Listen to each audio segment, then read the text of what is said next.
Hello बच्चों, खेरामार GTC classes में आपका स्वागत है। हम लोग मॉडल सेट पढ़ रहे थे, सेट नंबर 2 पढ़ रहे थे और सेट नंबर 2 का आज लास्ट है। आज सेट नंबर 2 समाप्त हो जाएगा, फिर सेट नंबर 3 स्टार्ट करेंगे। तो आप लोग अच्छे से पढ़िए क्योंकि एग्जाम का बहुत कम समय है। अच्छे से रिवाइज कीजिए, किसी भी प्रश्न को आप बार बार रिवाइज कीजिए। अभी जितना ज्यादा रिवाइज कीजिएगा उतना ही आपके एग्जाम के लिए फायदा होगा। इसलिए किसी भी प्रश्न को आप बार बार रिवाइज कीजिए, जितना हो सके उतना रिवाइज कीजिए क्योंकि अभी टाइम बर्बाद नहीं कीजिए। क्योंकि एक मंथ करीब कितना, एक महीना लमसम पूरा एग्जाम का बचा है। इसलिए अच्छा से पढ़िए और अच्छे से पढ़िए और रिवाइज कीजिए। तो आज क्वेश्चन नंबर 92 से होगा, 91 तक हो गया है। पार्ट 10 लेक्चर 10 तक, लेक्चर 10 में 91 तक प्रश्न हो गया है और ये लेक्चर 11वां होगा और यानी कि 11वां क्लास होगा। ये अथी का मतलब कि मॉडल सेट का 11वां क्लास है आज। तो देखते हैं क्वेश्चन नंबर 92 से होगा, 92 से होगा। आप लोग अच्छे से पढ़िए। देखिए तो प्रश्न, अभी प्रश्न देखते हैं। 92 नंबर का प्रश्न है, 92 नंबर का प्रश्न है, यदि दी एक वृत्त का व्यास है तो उसका क्षेत्रफल निकाले। देखो दोस्तों, व्यास जो होता है, व्यास त्रिज्या का आधा होता है। व्यास जो होता है त्रिज्या का आधा होता है। तो त्रिज्या कितना हो जाएगा? व्यास का आधा होता है। तो डी दिया है व्यास, तो इसका आधा हुआ, यही ना त्रिज्या हो गया। तो पूछ रहा है वृत्त का क्षेत्रफल। तो वृत्त का क्षेत्रफल क्या होता है? वृत्त का क्षेत्रफल क्या होता है? आप लोग सूत्र याद रखिए। वृत्त का क्षेत्रफल क्या होता है? वृत्त का क्षेत्रफल क्या होता है? पाई आर स्क्वायर होता है। वृत्त का क्षेत्रफल पाई आर स्क्वायर होता है, पाई आर स्क्वायर होता है। तो देखिए पाई को इसके वैसे ही छोड़ देंगे। आर का मान कितना निकाले? देखिए त्रिज्या कितना है? d/2 है। तो इसके जगह पर हम d/2 के होल स्क्वायर कर देंगे। अब बताइए कितना होगा? पाई गुने, देखो d के स्क्वायर होगा तो d का स्क्वायर और 2 का स्क्वायर कितना होगा? 4। तो देख लीजिए कौन सा ऑप्शन में है। पाई d²/4 ऑप्शन नंबर बी में है। ऑप्शन नंबर बी में है, वर्ग इकाई दिया हुआ है। तो वर्ग इकाई इसका आंसर होगा। ऑप्शन नंबर बी में, ऑप्शन नंबर बी में दिया हुआ, ऑप्शन नंबर बी में दिया हुआ है आंसर। ऑप्शन नंबर बी होगा इसका आंसर। तो आप लोग सूत्र याद कीजिए, सूत्र याद रहेगा तभी प्रश्न बनेगा। यदि सूत्र याद नहीं रहेगा तो आपसे क्वेश्चन नहीं होगा। इसलिए कोई भी सूत्र होता है उसको याद कीजिए, अच्छे से याद कीजिए। बार बार कह रहे हैं सूत्र को, अभी देखिए अच्छे से याद कीजिए क्योंकि एग्जेक्टिव भी बहुत पूछता है। चलिए, वीडियो पसंद आए तो लाइक और सब्सक्राइब अपने दोस्तों के पास शेयर कीजिए, ज्यादा से ज्यादा ग्रुप में शेयर कीजिए। चलिए नेक्स्ट क्वेश्चन, 93 नंबर का क्वेश्चन है। 93 नंबर क्वेश्चन में है, कह रहा है त्रिभुज एबीसी।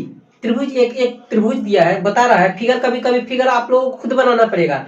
हर सवाल में फिगर क्योंकि बना के नहीं देगा, क्योंकि फिगर खुद बनाना पड़ेगा। तो त्रिभुज एबीसी, देखिए त्रिभुज का है एबीसी, त्रिभुज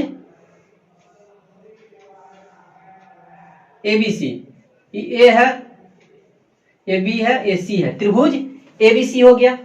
जिसमें देखिए बिंदु डी और ई क्रमशः ए बी और ए सी पर इस प्रकार अवस्थित है कि डी समांतर बीसी है। यानी कि डी समांतर, यानी कि इस प्रकार स्थित है, डी हो गया और ये ई है। यानी कि क्या हुआ? ये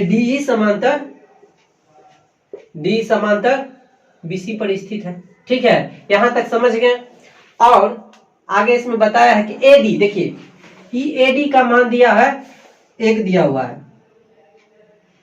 हुआ है और डीबी का मान दिया है, 2 दिया है। ठीक है, और एसी मतलब यहां से लेके यहां तक 27 दिया हुआ है। यानी कि 27 सीएम दिया हुआ है, सब सीएम में है, 27 सीएम दिया हुआ है। तो पूछ रहा है कि इसी का मान निकाले, मतलब इसका मान पूछ रहा है निकालने के लिए। इसका मान क्या होगा, इसका मान क्या होगा, इसका मान पूछ रहा है निकालने के लिए, इसका मान पूछ रहा है निकालने के लिए कि कोण ईसी क्या होगा, यही ना पूछ रहा है। ईसी क्या था, देखिए उसको हम ट्रिक से बनाएंगे। यदि आप इस तरह के सवाल आए तो आप क्या कीजिएगा, 2 और 1 को जोड़िएगा, कितना हो जाएगा, 3 होगा। 2 और 1 को जोड़िएगा, 3 होगा। और ये 3 से 27 में भाग दीजिएगा। तो देखिए 3 से हम 27 में भाग देते हैं तो 9 तिया 27, यानी कि 9 तिया 27 यानी कि 9 आता है। यानी कि 9 किसका मान आएगा, इसका मान आएगा, इसका मान 9 आएगा। तो इसका मान कितना आएगा, 9 आएगा, 9 सेंटीमीटर इसका मान आएगा। ठीक है, ये तीनों को 1 और 2 को जोड़िएगा, फिर एक बार समझिए, 1 और 2 का जोड़िएगा तो 3 होगा। और ये 3 से इस 27 में पूरे में भाग देंगे। ठीक है, तो पूरे में भाग देंगे तो 3 है, तो 9 तिया 27 यानी कि 9 आया, 9 आया। तो एक बार ध्यान दीजिए, जब ये 9 आया, टोटल 27 है, तो 27 में से 9 घटाएंगे तो इसका मान नहीं आ जाएगा, बिल्कुल आ जाएगा। तो 27 में से 9 घटाएंगे तो इसका मान कितना आएगा, 18 सेंटीमीटर। यानी कि इसका आंसर जो होगा, इसका आंसर होगा 18 सेंटीमीटर। ये ट्रिक से इस तरह से बनाइए क्योंकि ये एग्जेक्टिव क्वेश्चन है। ठीक है ना, ये एग्जेक्टिव क्वेश्चन है। कभी भी इस तीन दोनों से भाग देंगे तो पहले इसका मान निकलेगा, इसका मान निकलेगा। ठीक है, तो नोट कर लीजिए। 18 में कैसे हुआ वो भी देखना चाहते तो ये भी बना देंगे, लेकिन अभी ट्रिक से बनाइए, ज्यादा बेटर है। क्योंकि एग्जाम में आपको लॉग नहीं पूछेगा, क्योंकि सब्जेक्टिव जब पढ़ाएंगे तो उसमें आपको पूरा डिटेल में उसको बनाएंगे, सब्जेक्टिव में सवाल पढ़ाएंगे तो। ठीक है, तो इसे नोट डाउन कर लीजिए, क्योंकि इसका 18 सेंटीमीटर। कैसे आया आंसर एक बार और समझ लो। 1 और 2 को जोड़ेंगे 3 हुआ, और ये 3 से 27 में भाग देंगे तो 9 तिया 27 होता है, 9 आया। तो ए का मान निकल गया 9, ए का मान 9 निकल गया, तो इसी का मान कितना होगा, पूरा में से हम यदि 9 घटा लेंगे तो 18 नहीं बचेगा, तो ऑप्शन नंबर 18 होगा, ऑप्शन नंबर सी होगा ए का मान। नोट डाउन कर लीजिए।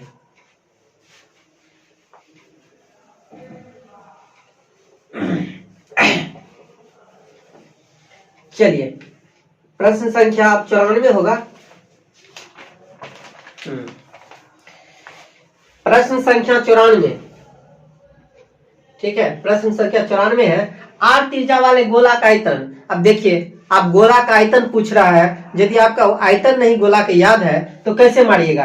तो गोला का आयतन पूछ रहा है, तो गोला का आयतन कितना होता है, याद कीजिए आप लोग, तब तक हम गोला लिख रहे हैं। गोला का आयतन,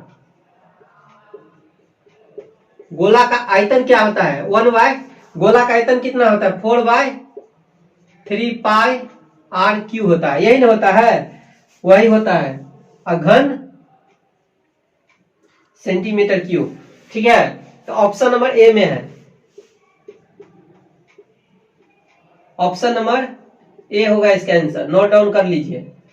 ठीक है ना, बार बार कर रहे हैं, सूत्र को याद कीजिए, सूत्र याद नहीं रहेगा तो आपसे सवाल नहीं बनेगा। नोट डाउन कर लीजिए। गोला का आयतन होता है 1/4/3 पाई आर क्यू होता है, ये गोला का आयतन था।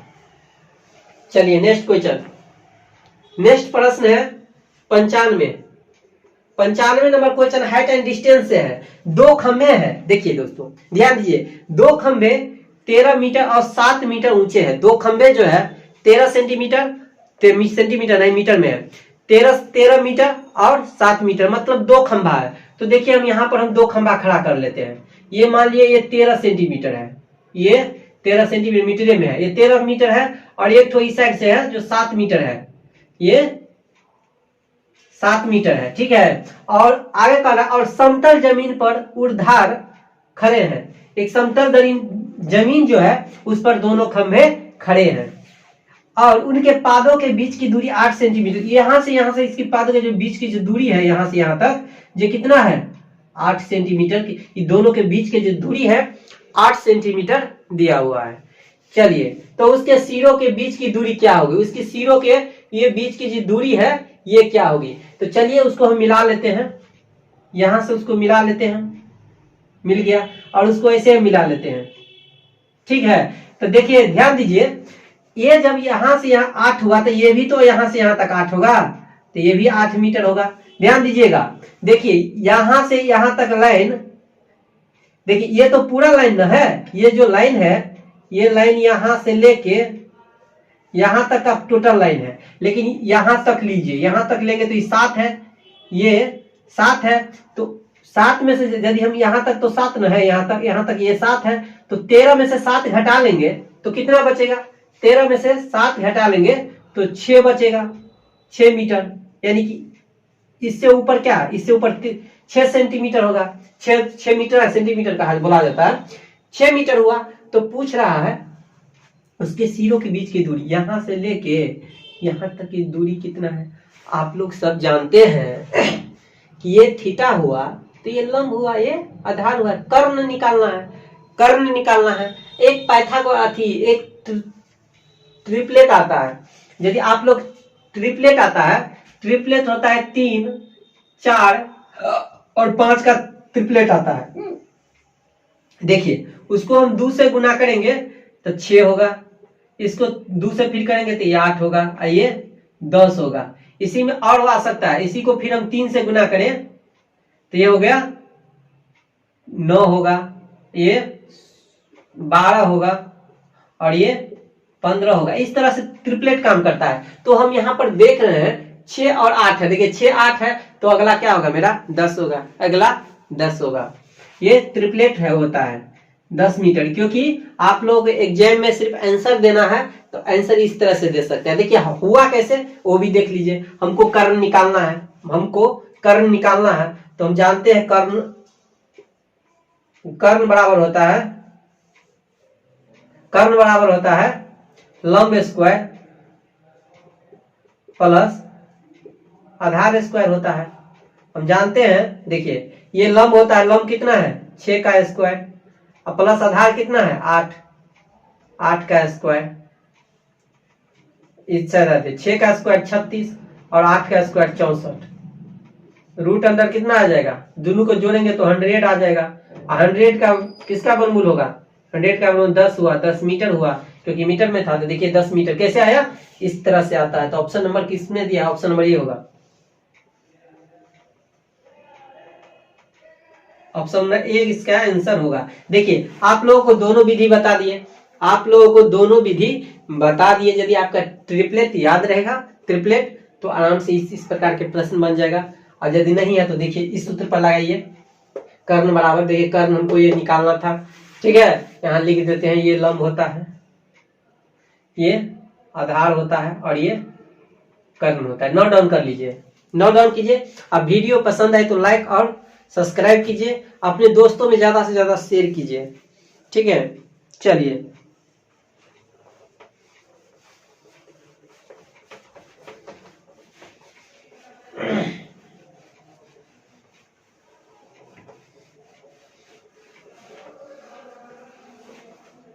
चलिए नेक्स्ट क्वेश्चन है, 96 नंबर का क्वेश्चन है। देखिए माध्य x मध्यिका y तो बहुलक z के बीच का संबंध क्या होगा।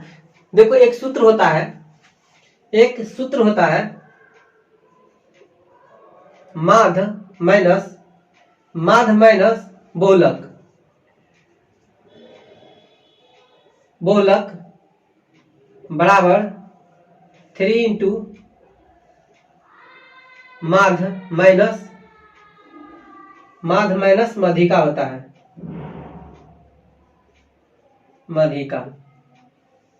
यही सूत्र होता है ना, ये सूत्र होता है। तो यही तो पूछ रहा है। तो ऑप्शन नंबर किस में, देखिए माध्य को x माना है तो x हो जाएगा, बहुलक को z माना है तो यहाँ पर z हो जाएगा, ठीक है। और यहाँ पर ये तो 3 है, माध्य कितना है x है और मध्यिका कितना है y है, यही हुआ ना। तो देख लीजिए, मिला लीजिए किस ऑप्शन में है, ऑप्शन नंबर ए होगा, ऑप्शन नंबर ए होगा इसका आंसर। नोट डाउन कर लीजिए। सूत्र है, सूत्र है इसलिए कह रहे हैं कि बार बार सूत्र को आप अच्छे से पढ़िए, सूत्र पढ़िएगा तो आपका एग्जेक्टिव 100 प्रश्न पूछता है एग्जेक्टिव में, जिसमें 50 को जवाब देना बहुत ही आसान होता है। 50 में 50 आप लोग मैथ में ला सकते हैं, एक भी प्रश्न नहीं छूटेगा। यदि मेरा एमबीडी गाइड का सोल्यूशन देखे होंगे पूरा और मॉडल सेट देखे होंगे और अभी क्वेश्चन बैंक भी करवाए थे, यदि आप सब मेरा एग्जेक्टिव क्वेश्चन देखे होंगे तो आपको एक भी क्वेश्चन नहीं छूटेगा, क्योंकि एमबीडी गाइड का इतना डिटेल में करवाया गया सोल्यूशन, पहले थ्योरी उसके बाद सोल्यूशन करवाया एग्जेक्टिव का। एमबीडी गाइड में चैप्टर बाय चैप्टर दिया गया है। तो आप लोग नहीं देखे हैं तो जल्दी जल्दी जाकर उसको देख लीजिए, अपने दोस्तों में शेयर भी कीजिए। चलिए नेक्स्ट क्वेश्चन।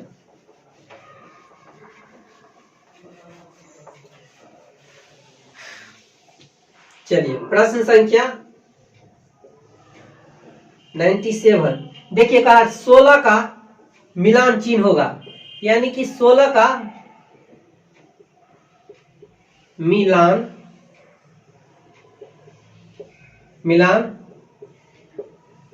चिन्ह होगा। देखिए ये ऑप्शन दिया हुआ है। 16 का मिलान चिन्ह क्या होता है, इस तरह से बढ़ता है।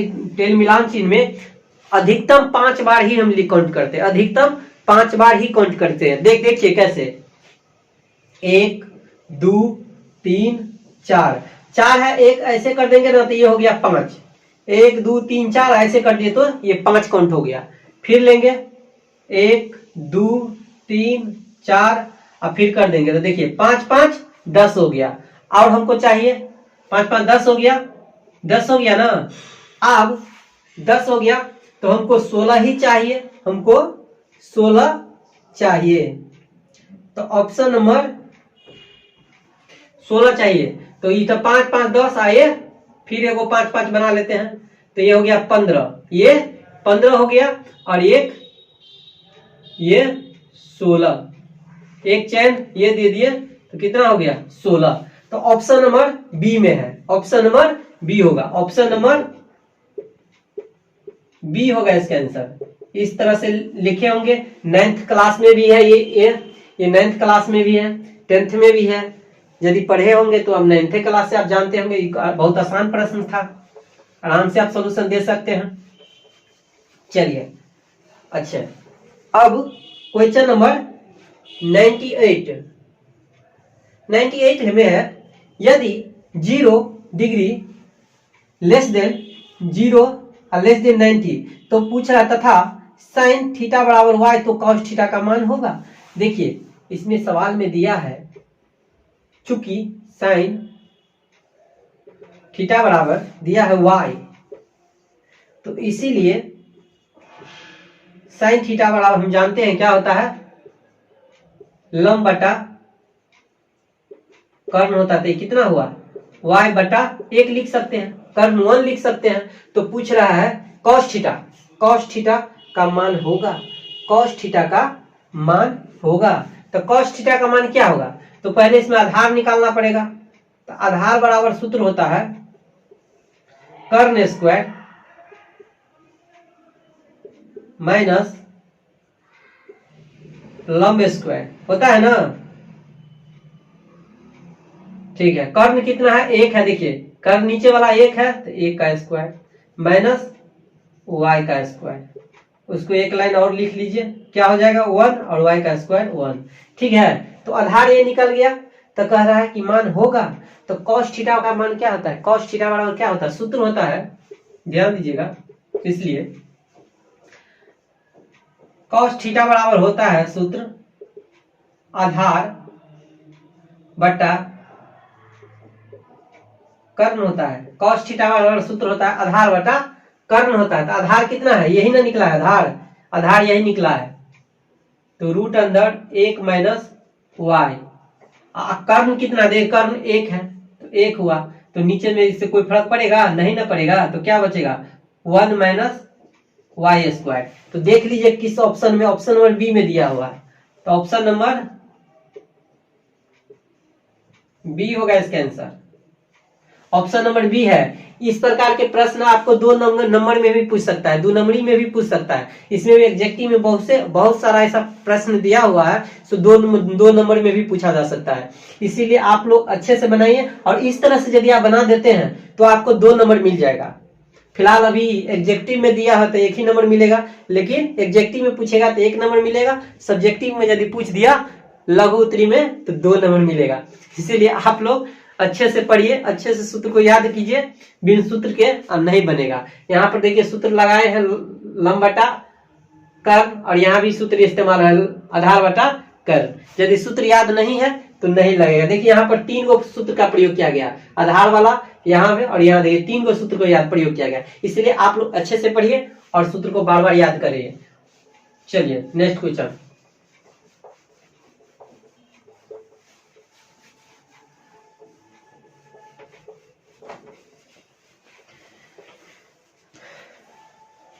अब कह रहा है 99 प्रश्न है, 99 प्रश्न में है, कह रहे हैं किसका कथन यह है कि दो समान कोणीय त्रिभुज में उसकी संगत भुजाओं का अनुपात सदैव समान होता है। ये थेल्स प्रमेय में है। ये किस प्रमेय का है? ये थेल्स प्रमेय में है। कहता है कि दो समान कोणीय त्रिभुज के उसकी संगत भुजा का अनुपात सदैव समान रहता है। तो यानी कि थेल्स प्रमेय में कहा गया है। तो ऑप्शन नंबर क्या होगा इसका? बी में दिया है थेल्स प्रमेय। ठीक है, थेल्स प्रमेय इसका आंसर होगा। ठीक है, ओके। अब चलते हैं, ये सेकेंड लास्ट था। अब लास्ट प्रश्न है मॉडल सेट 2 का। लास्ट प्रश्न ये है 100 नंबर का। ठीक है, 100 नंबर। यदि एक वृत्त की परिधि 132 सेंटीमीटर है तो उसकी त्रिज्या ज्ञात करने। तो वृत्त की परिधि क्या होता है? यदि सूत्र याद नहीं है तो कैसे बनेगा? सूत्र याद है तो देखिए कितना आसानी से बनता है सवाल। वृत्त की